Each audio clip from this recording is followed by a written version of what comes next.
सद्गुरुदेव भगवान की जय हो। श्री सीताराम सरकार की जय हो। ओम श्री परमात्मा नमः। 9वां अध्याय।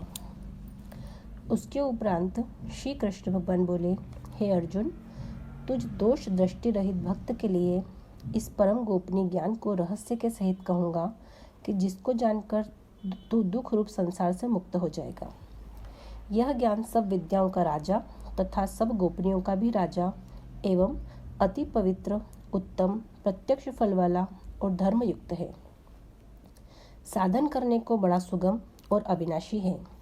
हे परंतप, इस तत्व ज्ञान रूप धर्म में श्रद्धा रहित पुरुष मेरे को न प्राप्त होकर मृत्यु रूप संसार चक्र में भ्रमण करते हैं। हे अर्जुन, मुझ सच्चिदानंद घन परमात्मा से यह सब जगत जल से बर्फ के सदृश परिपूर्ण है और सब भूत मेरे अंतर्गत संकल्प के आधार स्थित है।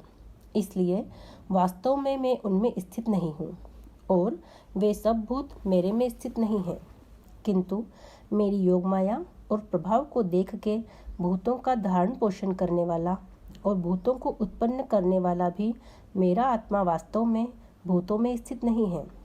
क्योंकि जैसे आकाश से उत्पन्न हुआ सर्वत्र विचरने वाला महान वायु सदा ही आकाश में स्थित है, वैसे ही मेरे संकल्प द्वारा उत्पत्ति वाले होने से संपूर्ण भूत मेरे में स्थित है, ऐसे जान। हे अर्जुन, कल्प के अंत में सब भूत मेरी प्रकृति को प्राप्त होते हैं, अर्थात प्रकृति में लय होते हैं और कल्प के आदि में उनको मैं फिर रचता हूँ। कैसे कि अपनी त्रिगुणमयी माया को अंगीकार करके स्वभाव के वश से परतंत्र हुए इस संपूर्ण भूत समुदाय को बारंबार उनके कर्मों के अनुसार रचता हूँ। हे अर्जुन, उन कर्मों में आसक्ति रहित और उदासीन के सदृश स्थित हुए मुझ परमात्मा को वे कर्म नहीं बांधते हैं। हे अर्जुन, मुझ अधिष्ठाता के सकाश से यह मेरी माया चराचर सहित सर्व जगत को रचती है और इस ऊपर कहे हुए हेतु से ही यह संसार आवागमन रूप से चक्र में घूमता है। ऐसा होने पर भी संपूर्ण भूतों के महान ईश्वर रूप मेरे परम भाव को न जानने वाले मूढ़ लोग मनुष्यों का शरीर धारण करने वाले मुझ परमात्मा को तुच्छ समझते हैं, अर्थात अपनी योग माया से संसार के उद्धार के लिए मनुष्य रूप में विचरते हुए को साधारण मनुष्य मानते हैं, जो कि वृथा आशा, वृथा कर्म और वृथा ज्ञान वाले अज्ञानी जन राक्षसों के और असुरों के जैसे मोहित करने वाले तामसी स्वभाव को ही धारण किए हुए हैं। परंतु हे कुंती पुत्र, देवी प्रकृति के आश्रित हुए जो महात्मा जन हैं, वे तो मेरे को सब भूतों का सनातन कारण और नाश रहित अक्षर स्वरूप जानकर अनन्य मन से युक्त हुए निरंतर भजते हैं। वे दृढ़ निश्चय वाले भक्तजन निरंतर मेरे नाम और गुणों का कीर्तन करते हुए तथा मेरी प्राप्ति के लिए यत्न करते हुए और मेरे को बारंबार प्रणाम करते हुए सदा मेरे में ध्यान युक्त हुए अनन्य भक्ति से मुझे उपासते हैं। उनमें कोई तो मुझ विराट स्वरूप परमात्मा को ज्ञान यज्ञ के द्वारा पूजन करते हुए एकत्व भाव से, अर्थात जो कुछ है सब वासुदेव ही हैं, इस भाव से उपासते हैं, और दूसरे पृथकत्व भाव से, अर्थात स्वामी सेवक भाव से, और कोई बहुत प्रकार से भी उपासते हैं। क्योंकि क्रतु अर्थात श्रोत कर्म में मैं हूँ, यज्ञ अर्थात पंच महायज्ञ आदि स्मार्थ कर्म में मैं हूँ, स्वधा अर्थात पितरों के निमित्त दिया जाने वाला अन्न में हूँ, औषधि अर्थात सब वनस्पतियों में मैं हूँ, एवं मंत्र में मैं हूँ, घृत में मैं हूँ, अग्नि में हूँ और हवन रूप क्रिया भी मैं ही हूँ। हे अर्जुन, मैं ही इस संपूर्ण जगत का धाता अर्थात धारण पोषण करने वाला एवं कर्मों के फल को देने वाला तथा पिता, माता और पितामह हूँ, और जानने योग्य पवित्र ओंकार तथा ऋग्वेद, सामवेद और यजुर्वेद भी मैं ही हूँ।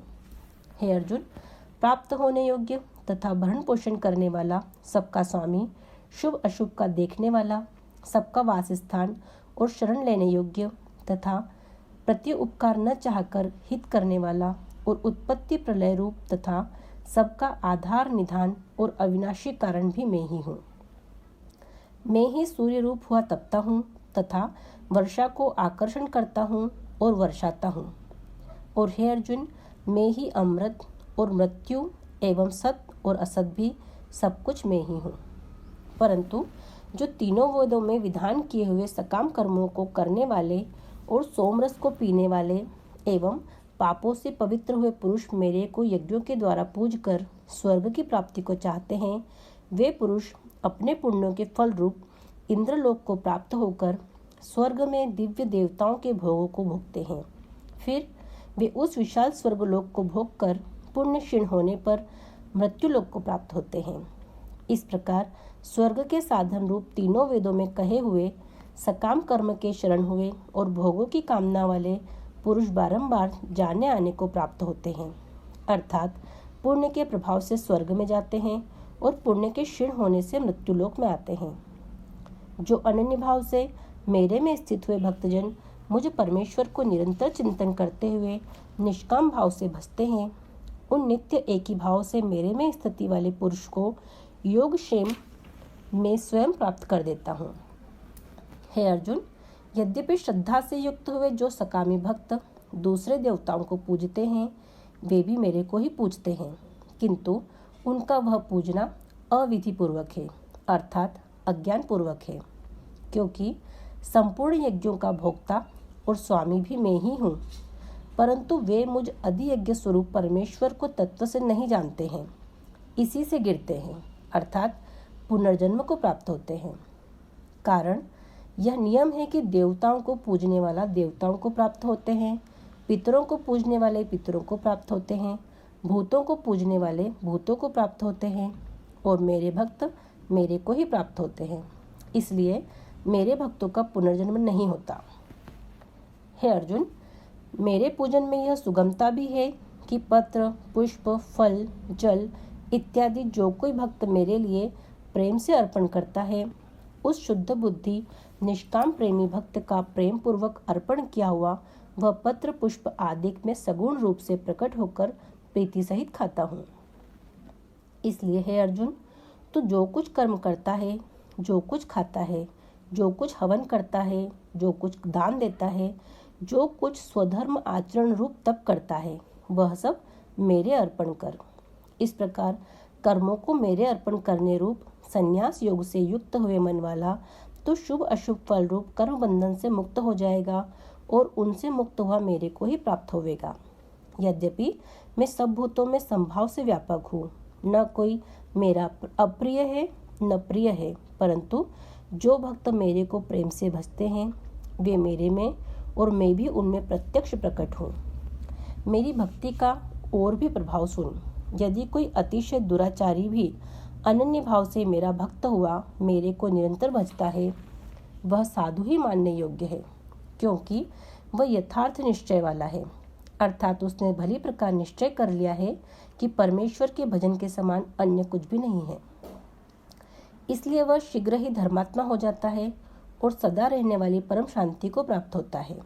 हे अर्जुन, तू निश्चय पूर्वक सत्य जान कि मेरा भक्त नष्ट नहीं होता, क्योंकि हे अर्जुन, स्त्री, वैश्य और शूद्र आदि तथा पाप योनि वाले भी जो कोई होवे वे भी मेरे शरण होकर परमगति को ही प्राप्त होते हैं। फिर क्या कहना है कि पुण्यशील ब्राह्मण जन तथा राज ऋषि भक्तजन परमगति को प्राप्त होते हैं। इसलिए तू सुख रहित और क्षणभंगुर इस मनुष्य शरीर को प्राप्त होकर निरंतर मेरा ही भजन कर, अर्थात मनुष्य शरीर बड़ा दुर्लभ है, परंतु हे नाशवान और सुख रहित, इसलिए काल का भरोसा न करके तथा अज्ञान से सुखरूप भासने वाले विषय भोगों में न फंसकर निरंतर मेरा ही भजन कर।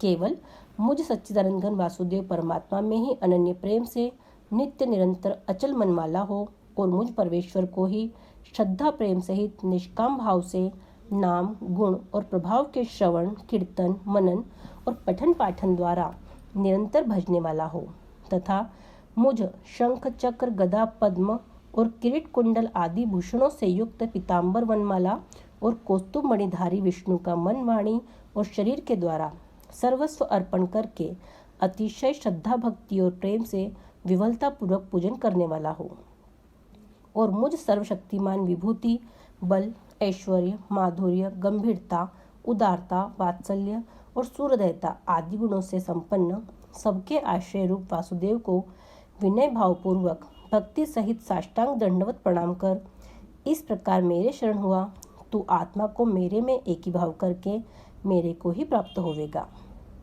इति श्रीमद् भगवद गीता रूपी उपनिषद एवं ब्रह्म विद्या तथा योग शास्त्र विषयक श्री कृष्ण और अर्जुन के संवाद में राजविद्या राजगुह्य योग नामक 9वां अध्याय समाप्त।